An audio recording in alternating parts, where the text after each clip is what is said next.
this video will talk about depression, as American Psychological Association defines it as major depressive disorder, a common and serious medical illness that negatively affects how you feel, the way you think, and how you act. Fortunately, it is also treatable. Depression causes feelings of sadness and a loss of interest in activities you once enjoyed. It can lead to a variety of emotional and physical problems and can decrease your ability to function at work and at home. The pandemic has wreaked havoc on people's mental health, and a new study suggests the effects are widespread and longer lasting than anticipated. Depression rates tripled over the course of the first year of the pandemic, according to the research from Boston University published in medical journal The Lancet Regional Health. Pre-pandemic, about 8% of US adults experience depression, but in a survey of 1,161 people taken between March and April of 2020, that statistic jumped to 28%. Everyone feels a little off during the pandemic. That's expected and normal. Someone with depression, on the other hand, might feel unusual levels of fatigue, notice significant changes in their sleeping or eating, or have a lot of difficulty with basic daily tasks like showering, grooming, cleaning, or paying bills. And according to Medical News Today, these are the 13 common symptoms of depression. Whenever a loved one is sick, we, as concerned persons, help and provide support to them. And we hope that you will learn ways to help them through this video. Let's start with things not to say to depressed loved ones are: first, everyone has a bad day. We all know that this phrase is trying to be empathetic to depressed people. Depression is not just a simple bad day that we can get over easily through another day.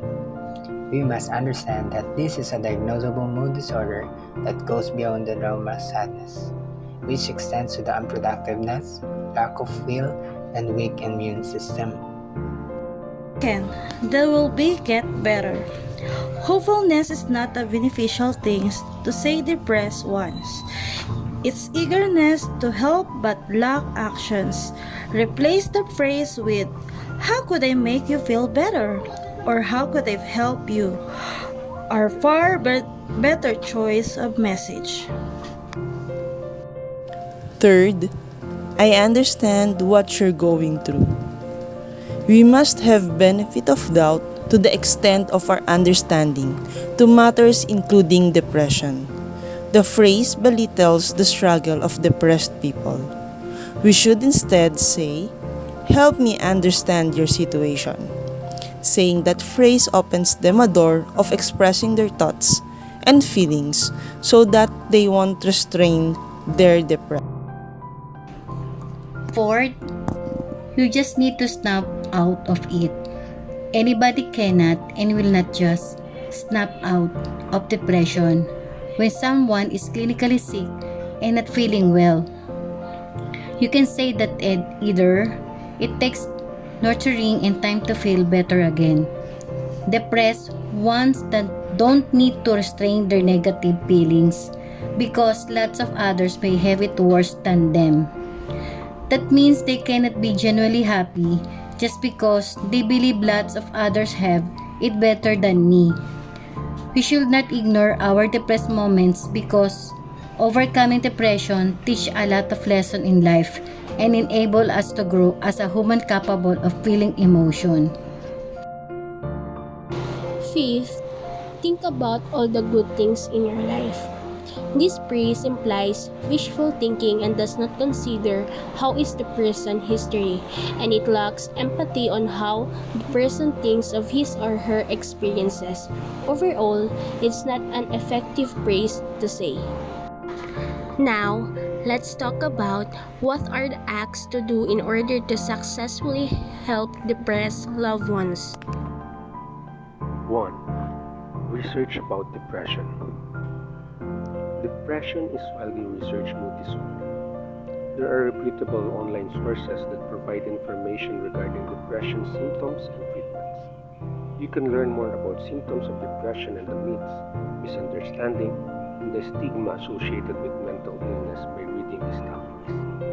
You can ask them about symptoms they've been feeling, but you should avoid talking about depression in general.